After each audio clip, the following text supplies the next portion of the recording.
If you would like to earn CPE credit for listening to the show, visit earmarkcpe.com, download the app, take a short quiz, and get your CPE certificate. Now on to the show. From Data Rails, this is FP&A Today. Hello, everyone. Welcome to FP&A Today. I am your host, Paul Barnhurst, aka the FP&A Guy, and you are listening to FP&A Today.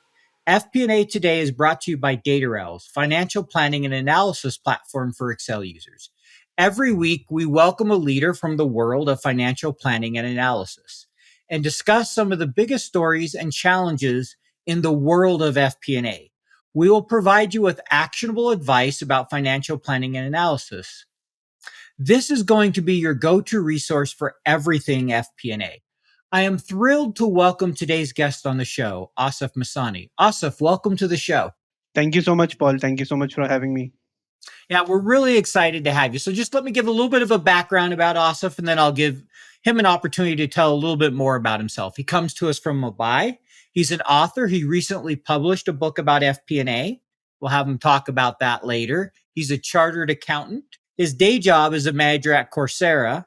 He also has a part-time LinkedIn creator, author, trainer, many other things, and he's had various different FP&A roles over his career. So, Asif, maybe you could just tell us a little bit about yourself and your background. Sure, Paul. First of all, thank you so much for again having me. And I was waiting for you to have me on the show, I think, for the last couple of months, and finally we made it happen. So thank you so much. And we're excited to have you. I'm really glad we get to have you on the show. Amazing. So I started my career not in FP&A. So like most finance folks do, I started in audit. I spent about 3 years as an intern working with EY in audit, and I really enjoyed it for the first couple of years while I was learning a lot, working with different clients, learning about different industries. But as and when time passed, when I completed 3 years, 3.5 years, I realized that I should try something new. So that's the time when I wanted to switch, and I didn't know about FP&A at that time, and I wanted to go into either valuation or investment banking. So I did a certification on financial modeling and started applying for jobs in valuation and investment banking. But I could not get into it, and by coincidence, I got an interview with Citibank, which was an FP&A profile. I'd never heard about FP&A before doing that interview, and I made it through that interview, and I then started there as an analyst. Worked there for about 5 years. 2019, I left Citi as a FP&A manager.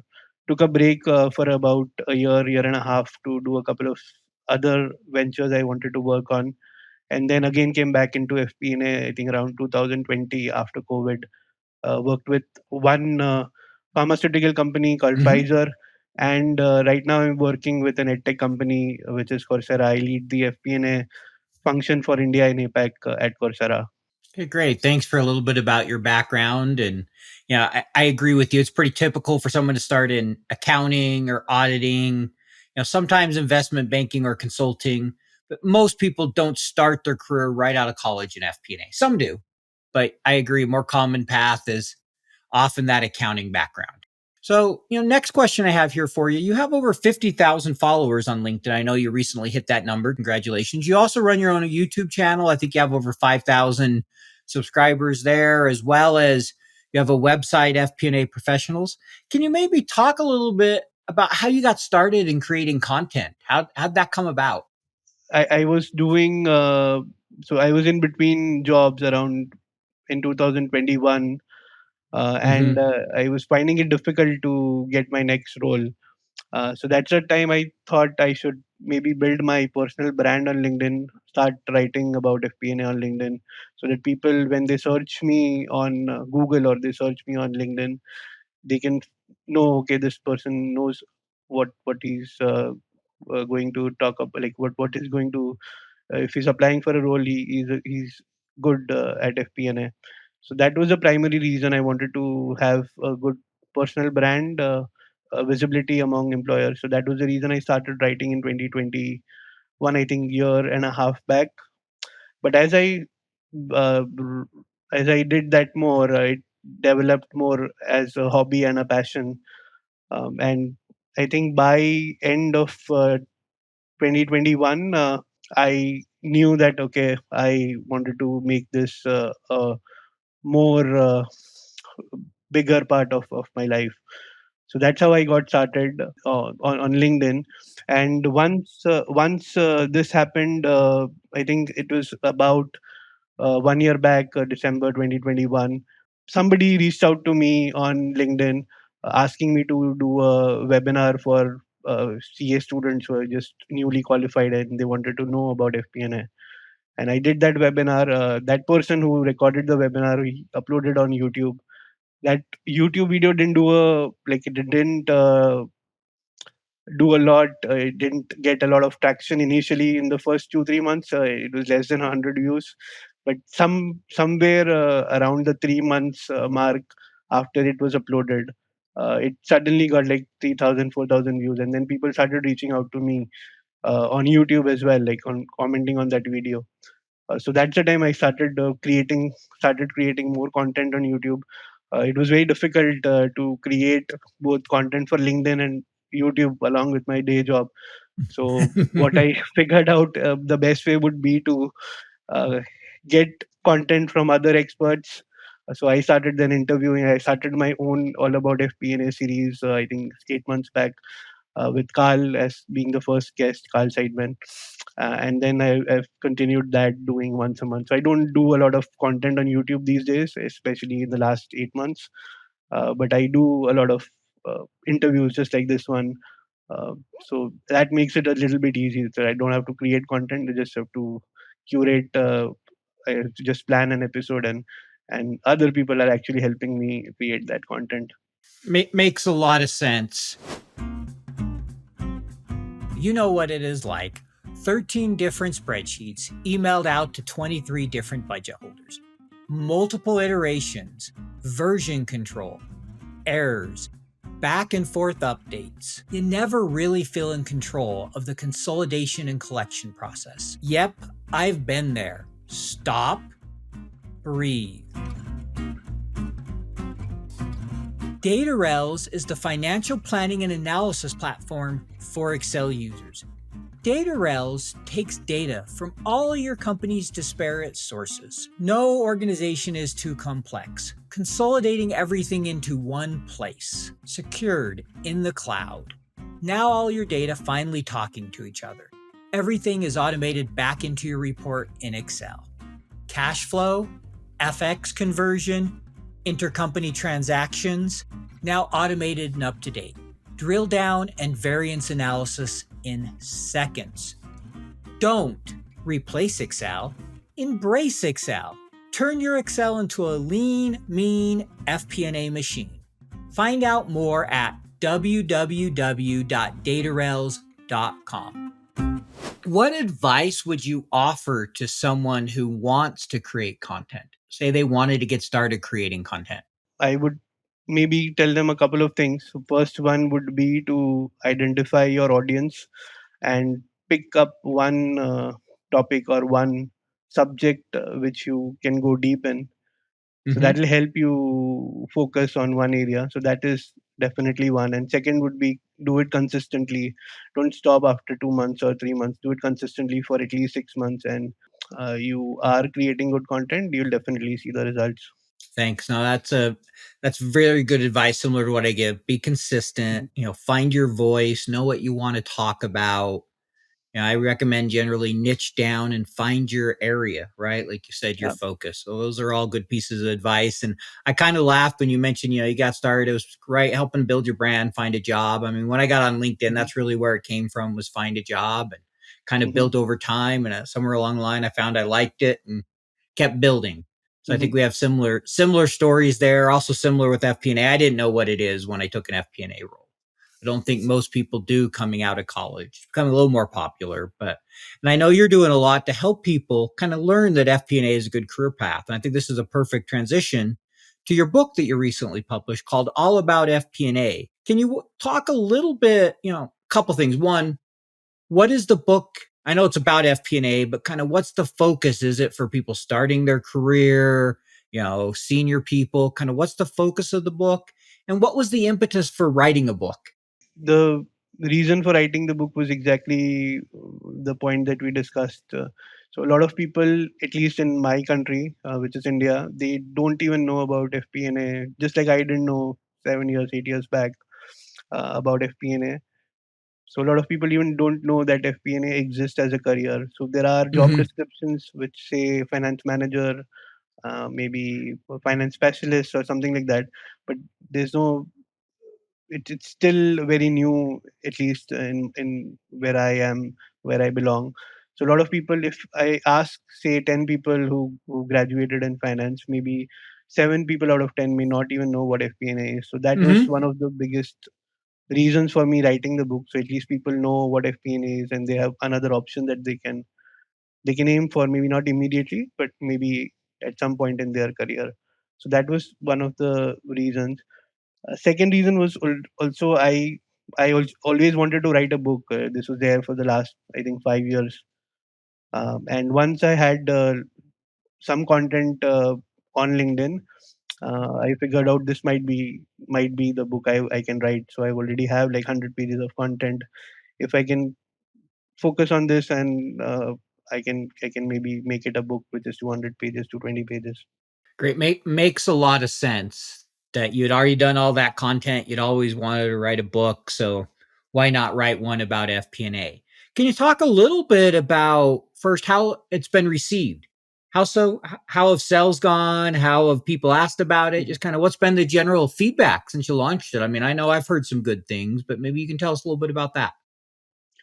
So it's a very niche topic. So it's not Hmm. going to sell like thousands or 10 thousands of copies. Sure.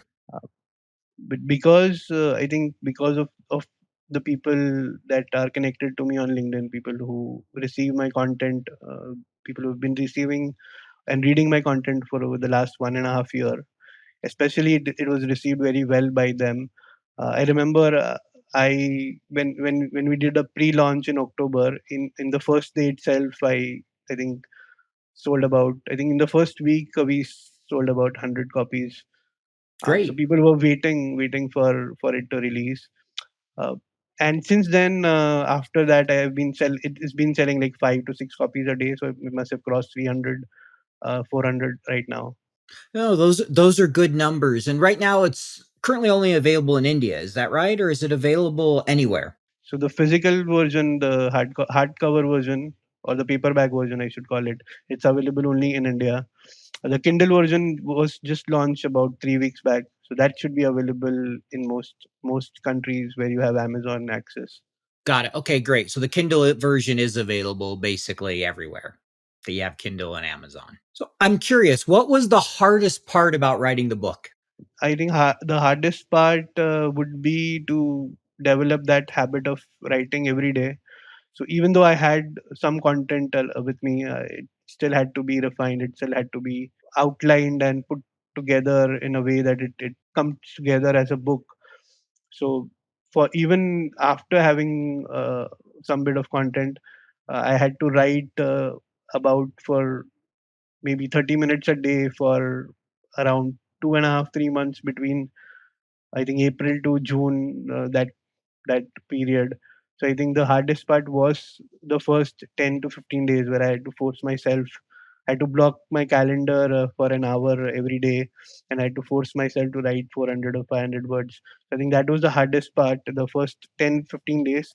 Once I got over the first 15 days, it became a lot easier. And the second hardest part was the proofreading, because so once the book got ready, I sent it to the editor. The editor came back with correcting all the grammatical mistakes, correcting all the making the sentences look better.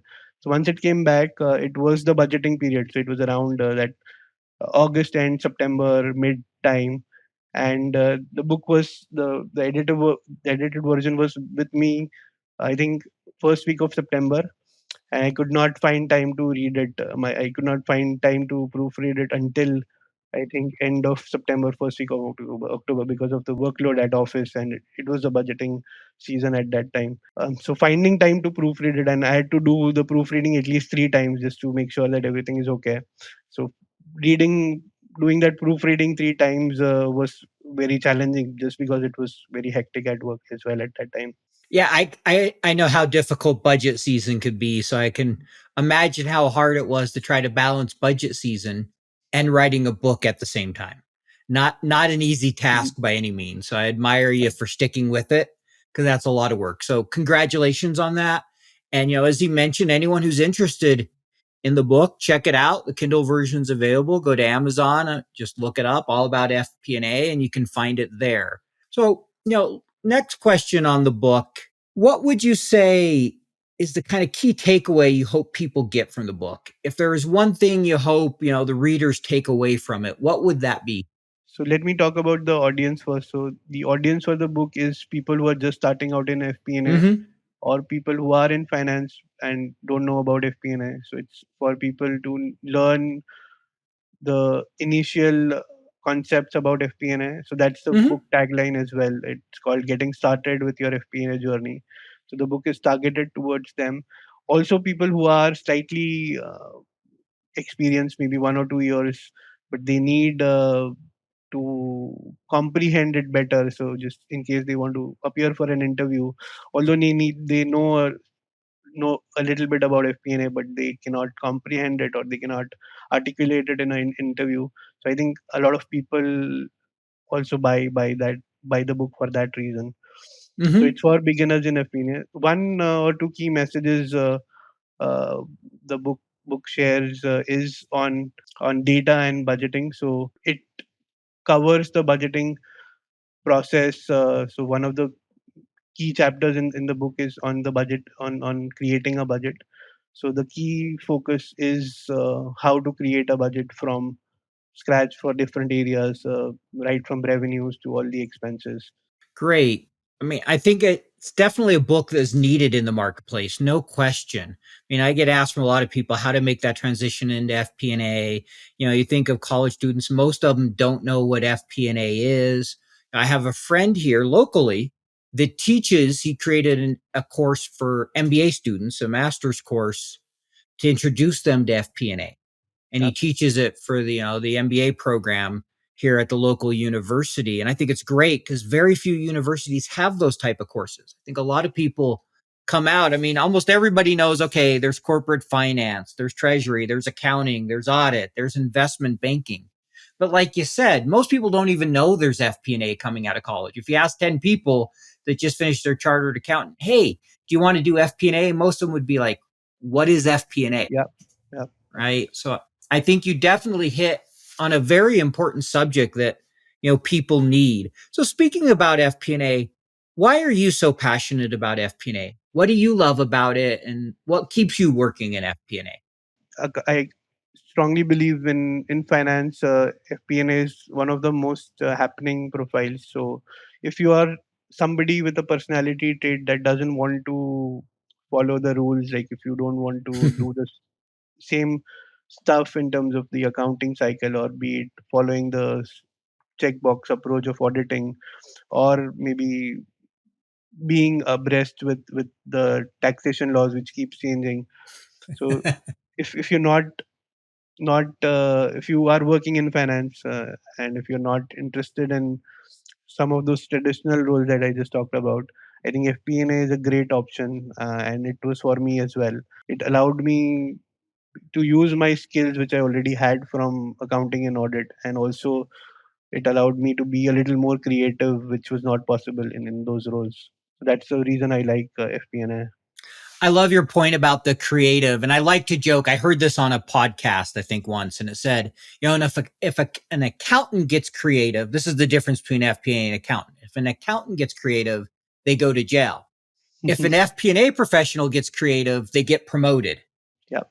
And obviously not true, tongue in cheek, but it's that whole idea, right? FP&A is very creative. It's very forward looking, lots of assumptions, where accounting is backwards looking, very structured, very procedural, as is auditing. as is tax. Yes, there's some creativity, sure, but it's very different, right? That FP&A, there's a lot of understanding business and partnering and things that I enjoy. That if you really enjoy those type of things in the business and the commercial, it's a great place to be, right? For Yeah. some people, it's not right. If accounting and the structure and the procedure and that, you know, you really like tying everything out, then it's a great place. It works for you. FP&A is not for everybody for sure. Yeah. But And I'm like you. I really enjoy FP&A. yeah, and I have friends in auditing who are still in auditing, and Mhm. they enjoy what they do, and I completely respect that. So they are actually very passionate about be it audit or taxation, Yep. and that's completely fine. It depends on what you want to do in life. 100% agree. I have a friend, an accountant I worked with, and I was trying to hire an FP&A analyst, and I asked him if he's interested. He's like, "No, I already did that. That's way too subjective and political." He's like, "I Yeah. prefer accounting. I know what the numbers need to be. I know the answers. Don't want to deal with basically making up numbers," was his way of putting it. That's what it felt Mhm. like to him for FP&A. I'm like, all right, well, then you're in the right spot. You stay where you're at, and I'll stay over here in FP&A because you're a great partner. I love working with you. It Okay. was kind of Mhm. funny. So, exactly like you said, find your passion and stay there. So let's talk a little bit about your day job now. We've talked quite a bit about the content creation, your book. Maybe talk to us a little bit about the FP&A structure at Coursera. A little bit about how it's structured and what your role is there. Sure. I'd love to cover that. So Coursera is a growing company. So it started about 11 years back. So it just celebrated its 10th anniversary last year.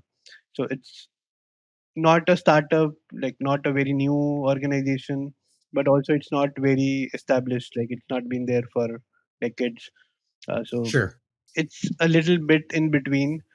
So you do have a good FP&A team set up there, which has been there for about Hmm. 3.5 years, and also because it's still relatively new in the whole scheme of things. 3 years is not a long time. If you consider a business or consider an organization. So how it is set up is we have three business units. Hmm. One is the B2C, which is the online platform where people can go and purchase courses and certificates. So they can do the course and certificates for free, but if they need to download the certificate, they need to pay. So that is the first business. The second business is enterprise side, where we sell enterprise licenses to big companies, which they can use to Sure. train their employees. And the third is online degrees, which is tying up with premier institutes along the globe, the top most institutes in every different region, and bringing degrees to students to different parts of the world. So those are the three business units. So it's exactly set up that way. We have a small team working on each of these three business segments, Sure. and then there is a regional team. Um, Hmm. so there's a team for each of the regions, and I am a part of that regional team. So there's one person looking at India and APAC, that's me. There's another person looking at the EMEA region, and there's a regional team of 4 to 5 people. Yep. So there's a detailed regional teams, and then there is a corporate team which consolidates everything. Yep. So it's about a 22 people team, about 10 people in business teams, like business aligned teams, about 3 to 4 people in regional teams, about 3 to 4 people in corporate team, and then there are a couple of folks who are specialized in the budgeting tool, like they are the admin for the tool that we use. That all resonates with me very much similar to American Express. I remember, especially when I was in business travel, I supported the APAC, Asia Pacific region and Latin America. We had someone for EMEA, someone for the US. You had your corporate, and then you also had some local. Sometimes they're helping support the business. A lot of similar things. We had the tools people, just on a bigger scale, obviously being American Yes, Express, yes. right? But so that structure is pretty common. So, how in your role, how do you support the business? Outside of budgeting and forecasting, what are maybe some of the things you're responsible for? I know it varies by company. Like, is it mostly investment? Do you do a little bit of the sales commission type stuff? What are the kind of key responsibilities you have? The budgeting, forecasting, and reporting are the things that we do anyways, which is a part of your BAU or your monthly calendar. Apart from that, we in Coursera have OKR driven culture. So OKR is objective and key results. So Yeah, in in fact, ev- actually speaking to Mhm, that real quick, if I can find it, this was the book first written about mhm. OKRs. Yep, Measure What Matters. If you haven't read it, just tell the audience. I really recommend it. Good book. it's Bernard Marr, the author. No, this one's John Doerr. John Doe. Okay, He okay. he started. It's Andy Grove who started at Mhm. Intel. So it's really kind of the history of where it started. There's Got it. others who Okay. have written books about it too, Mhm. and how they used it, and also how Google talks about how Google, the Yeah. Gates Foundation, and some others have used it. Yeah. So I what I know, I joined this organization about a year and a half back, but from what I know, it has been inspired from Google's OKR methodology. So we've Yeah, adopted a lot of. yes. So Andy is the guy Mhm, who taught it to mhm, Google. He used it at mhm, Intel, Andy Grove, and he was one of the early investors mhm. at Google. And he helped them implement it there. Understood. Okay. Yeah. So maybe this book is one of the key underlying philosophies that we also follow. Yep. So it's the OKR philosophy.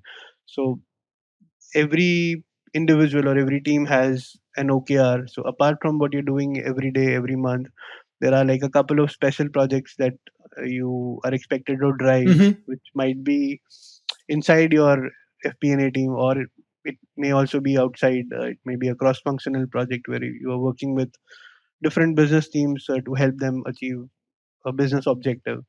So usually there are like two or three key results or objectives that you need to set every quarter, and then you have to also report Yep. after the during the Mm-hmm. quarter how you're doing on them, after the quarter how did you do and what you learned.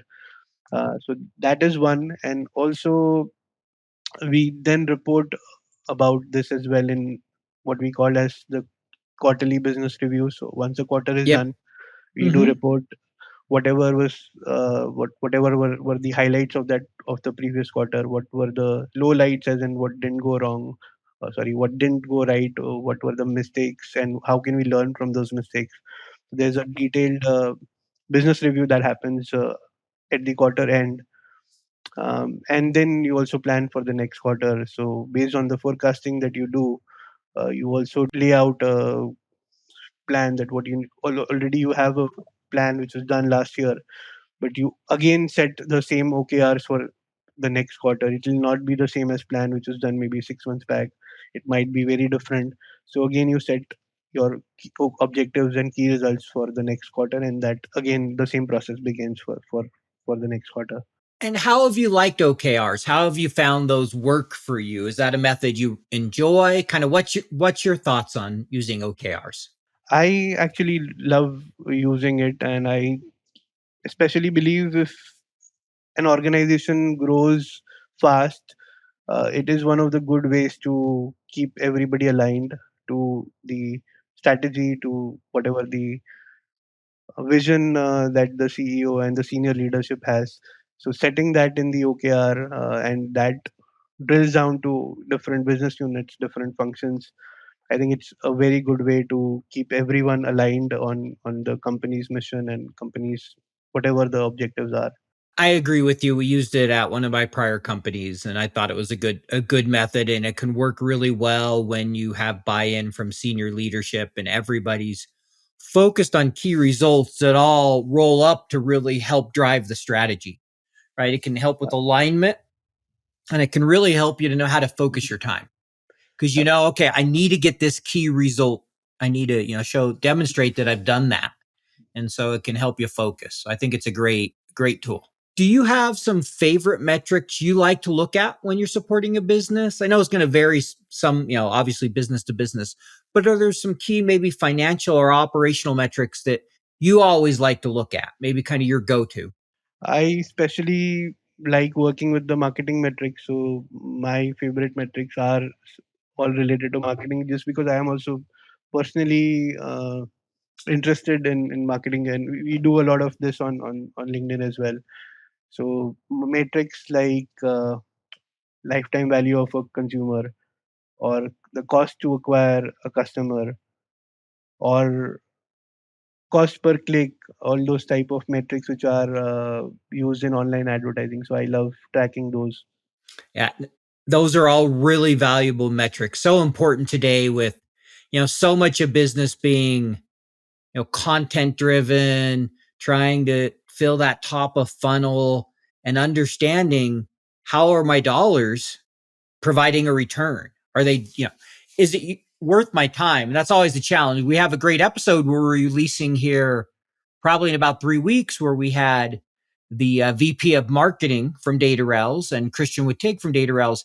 And they talked about how marketing and FP&A work together. And we discussed a lot of those metrics. So that episode will actually come out before this one. So if anyone's listening, when I say it'll be a few weeks, it will have already happened by the time this episode's released. But it was just a few weeks ago we had that conversation. So next question I have here is just kind of shifting a little bit. Can you talk about how established maybe FP&A is in India, and then a little bit, what's it like to be a practitioner in India, and then maybe your thoughts of how that compares to the U.S. or other parts of the world. I can say in India it's been still evolving. So although it has been around since maybe 8-10 years now, uh, but as I mentioned earlier, a lot of people still don't know what FP&A is, and that's very very common. So in India, not a lot of profiles mention the job description as FP&A.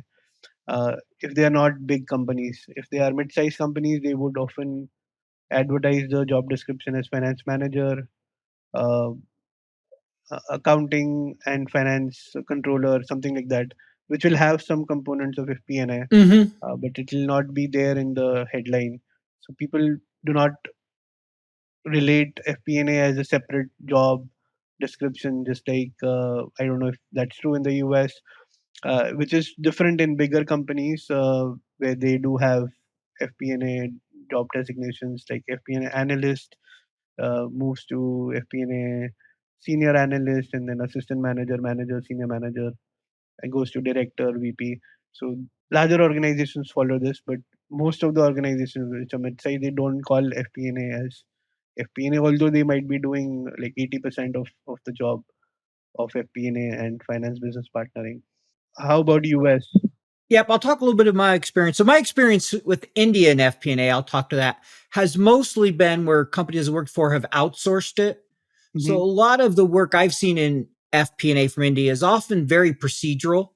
It's Yeah. very much, hey, preparing the reports, Hmm. doing the standard stuff that you can productionalize, so to speak.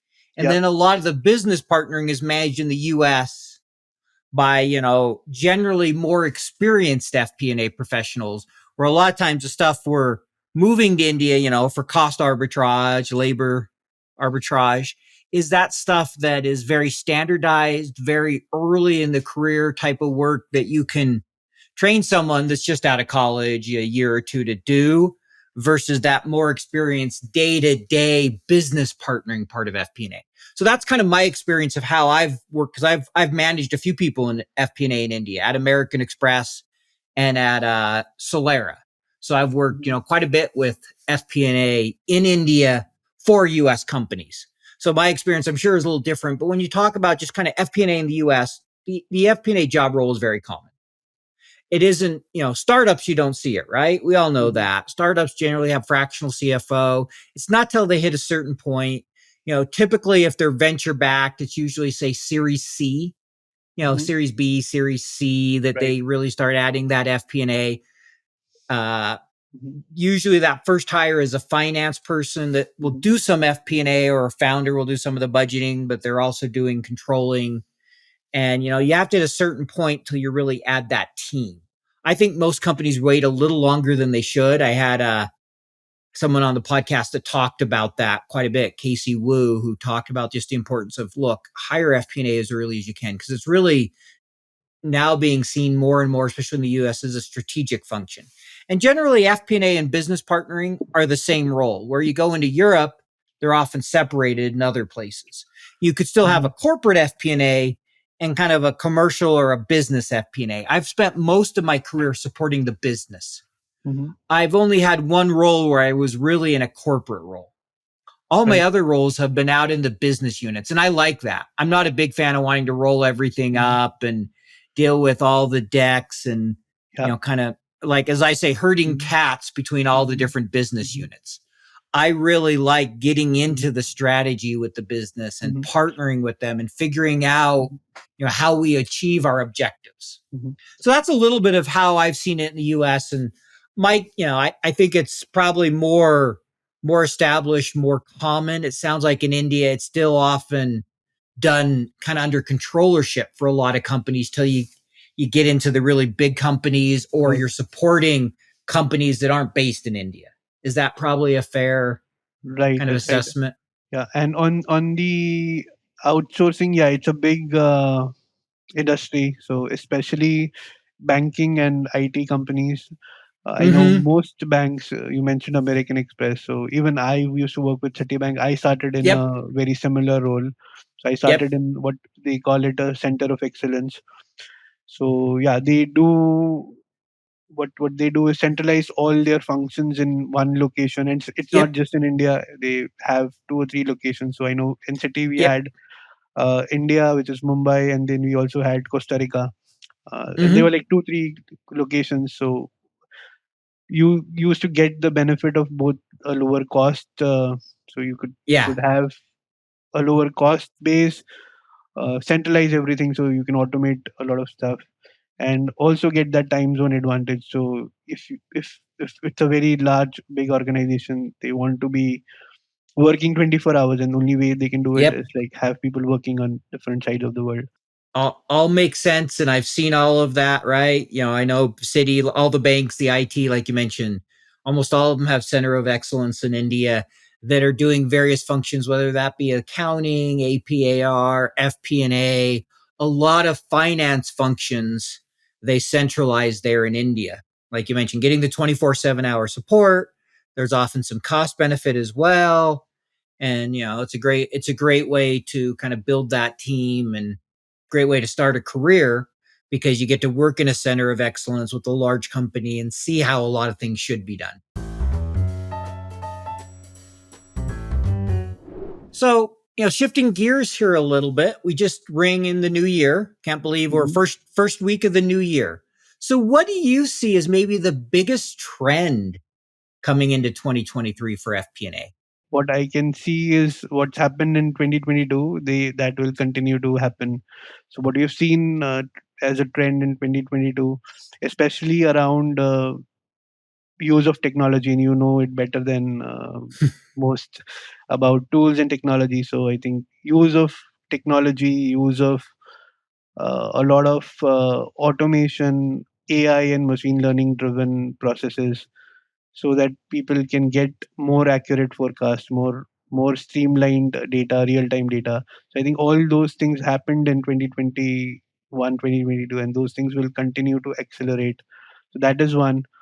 And the second would be on the collaboration and the strategic planning side. So once all of these things are automated, FP&A will have more time, and they already have more time uh, to become that strategic partner, or like participate more on contributing to the business. The special projects I mentioned at Coursera, those are all part of these strategic planning and adding more value to the business.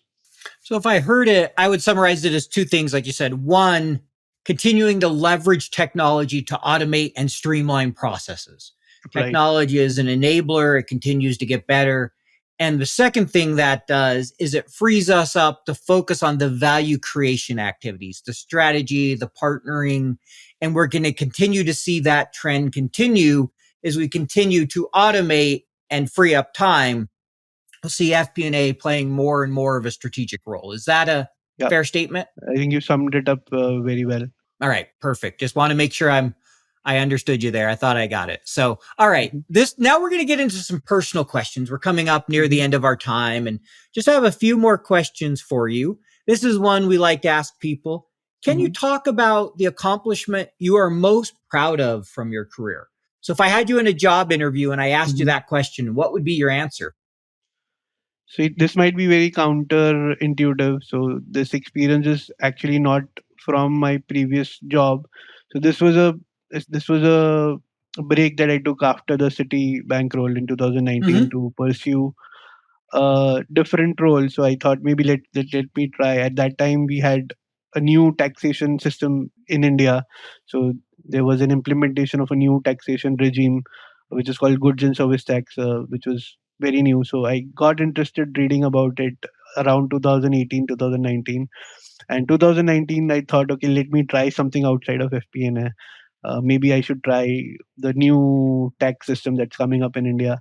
So I read a lot of books about GST and I set up a practice in GST in 2019 and after leaving the job at Citi. And it did well. I think I hired a bunch of people. It went very well for a year. But then there were two things. One, I was not very happy doing that role. I was not like I was again getting that same feeling of what I got after working in audit for a couple of years. So I realized that taxation may not be the best thing I should be doing with my career, and I realized that maybe I should come back to FP&A.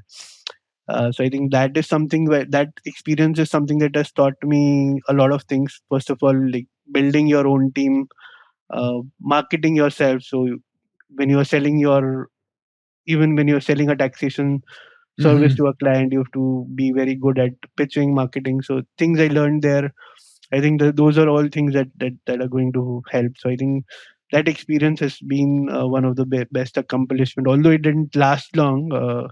And once COVID hit, I had to actually decide to come back to FP&A because I was working in the hospitality industry, and once COVID hit, all my cash flow stopped just because all my clients were in when were all hotels and restaurants.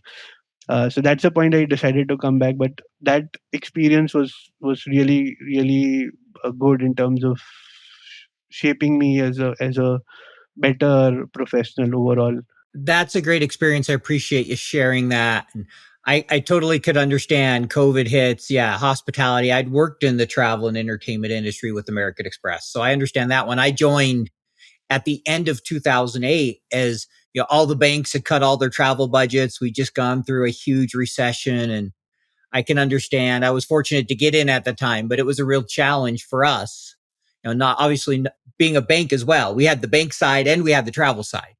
So yeah, it was a difficult time for our business, and I sometimes you just have to pivot. There are things you can't control that happen, but the learning, I agree with you. Starting my own business, learning how to sell, learning how to market, figuring out how to productionalize things. There's a lot of value that you get beyond just what you get from a traditional FP&A role.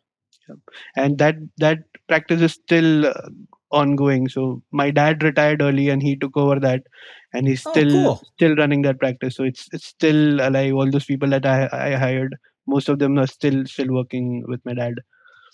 Well, that's great. Well, congratulations on that. It's quite an accomplishment, to be able to keep that going. I know your dad's running it, but still, kudos to you for starting that business and now, doing it again in more of an area that you have a passion. That's great. So, last couple questions here. We're going to ask a personal question. This is one we ask everybody on the show. Hmm. What is something unique about you, something we can't find online that you can share with our audience? Something I don't share a lot is my core values. So I usually work or decide upon working on a project or on a job which are based on these core values. So uh, one of them is learning and growth. So if I see that I will get an opportunity to learn and grow, I definitely would pick up that job or any project that I'm working on. And that may be one of the reason I'm working with an education company like Coursera. uh, Other thing is I love sharing my knowledge. So whatever I learn, I don't I don't feel good if I don't share it. So if I keep it to myself, I feel that I'm not doing a good service to others. So sharing and teaching is another passion that I have. So I think those two things really sum up my whatever I decide to do in future. It will be around those values and those things that I like. What so your unique thing is really your core values drive everything you're doing, which is great. I love that. And your core values is one, you want to make sure you're learning. Yeah. If you're not going to learn from the project, does it really make Mhm. sense? And two, you want to make sure you're sharing what you've learned. So you want to be able to help others as well as also make sure you're learning and growing. Is that Yeah. Yeah. And when I do that, is I realize when I started doing that, I don't share this a lot, but share this with people who I work closely with. And then I realize, okay, I attract a lot of people who are having similar mindset and similar objective, and that's Mhm. the time when you connect and you get good partners to work on with projects. So I think having this as a core value and like being super focused on it, it has helped me a lot in terms of identifying good projects, also identifying good people to work with. Yeah, I hear you. Good people to work with is so important. And thank you for sharing that. Now you've just shared it with Yep. Yep. maybe 2,000 people. So Hmm. now everybody's going to know about your core values. I appreciate you sharing that. And I think those are great that you have those. So this next question is probably one of my favorite because I love to see the diversity in answers. What's your favorite Excel formula, feature, function? What's your favorite thing in Excel? I think you will hate me for this, but I have stopped using Excel. I have stopped using Excel for about a year and a half. So Coursera uses Google Sheets, and I have like transitioned from Excel to Google Sheets in the last Boo! No, I'm one and a half kidding. I'm years. kidding. And I hated it when I initially did that. I think in a year and a half back, I in fact even thought about quitting my job just because you're not using Excel. So that was the first 3 months of using Google Sheets. But I think from what I remember, when I used last Excel, when I used to use Excel last frequently, which was about a year and a half back, I was very like I was very fortunate, and I was very happy with the X lookup formula. I never had to go back to the V lookup or index match, although match is a slightly better function when you do modeling. But if I had to pick one, I would pick the X lookup because I think it made my life a lot easier, especially if I recollect when I used to do Excel maybe a year and a half back. Yeah, I was a big fan of XLOOKUP. I liked it. And Google Sheets is a great spreadsheet, right? Yep. I mean, it's a good Mhm. program. You can do a lot of things in as well in it. I mean, obviously Excel is the dominant tool out there, and Data Rails is a big fan of it because their Yep. platform's built on it. Mhm. But I think we can both admit, Google Sheets has a lot of good functionality. I used it recently to build my kind of first model in Google Sheet. I had to do it for a client that didn't use Excel. And Yeah. it at first I was like, I don't want to do this. I hate this. But you get used to it and you find it has its benefits. I mean, every tool Yep. does. Yes, it does. So I get that. And I'm glad you said XLOOKUP because I'm a big XLOOKUP fan. Yeah, and I do miss Excel a lot sometimes when I have to do really complex models and heavy models, which sometimes hang up in Google Sheets. So I do miss Excel sometimes. Yeah, it can handle more data. I mean, it's been around 40 years, right? I mean, it's the dominant spreadsheet in the world. Mhm. There's no disputing that. It's the king still. So what Mhm. advice would you offer to someone starting their career today in FP&A? I mean, beyond reading your Mhm. book, Mhm. I'm putting a plug in for your book there. Thank you for what that. So, what would you say? mhm. uh, yeah. So right now I see a lot of people coming up and influencing a lot of young people. And we are a part of it as well. So what I've seen from my interaction with a lot of young folks, especially those who are starting out in finance, they believe that if they don't get into FP&A in their first role, that's a failure for them, and which is typically not right. So my message to people who are just starting out is, if you cannot get into an FP&A role, it's all right. Get into any finance role, get into accounting, get into auditing, get into any role which will give you some skills that you can later on use to transfer in an FP&A profile if you like, if that's the place that you want to be. Great advice. And I'll add something to that. I don't have an accounting background. I started my career writing contracts for the government, went to grad school, got an MBA in finance, did an internship more in IT. I was also doing a dual degree in information management. And then I got a role that it was called financial analyst, but it was really working in the business for nearly a year and a half. And I did some cash flow forecasting with it and then transferred over to FP&A. So no, it doesn't need to be your first role. You don't have to be an accountant. There's a lot of paths to FP&A. You need to understand accounting. I think you and I can agree on that, but you don't have to have that background. So I think people need to realize today in the corporate world, your paths are going to take a lot of twists and turns. Yes. Rarely is it this nice straight ladder that you just climb. That's kind of a myth almost today. So last question here. If people want to follow you, what would be the best way to follow you? How could they learn more about you? So best way would be LinkedIn. You can just search my name on LinkedIn and it'll come up. Or the second best way would be to go to my website, which is fpnaprofessionals.com. There you can find out all my content. You can also find out courses on FP&A, which I think are good ones. So if you want to check them out, you can go there as well. Great. Thanks for that, Asif. And thanks for being on the show. Again, congratulations on your book. If you haven't read it, go look out, to Kindle and download it. It's what about, let's see, give me the title again. It's slipping my mind. It's all about FP&A. Yeah, all about FP&A. I almost said what about FP&A. I'm like, no, that's not right. All about FP&A. So again, thank you for being on the show and appreciate you carving some time out for us, Asif. Thanks. Thank you so much. I loved this conversation and thank you for having me.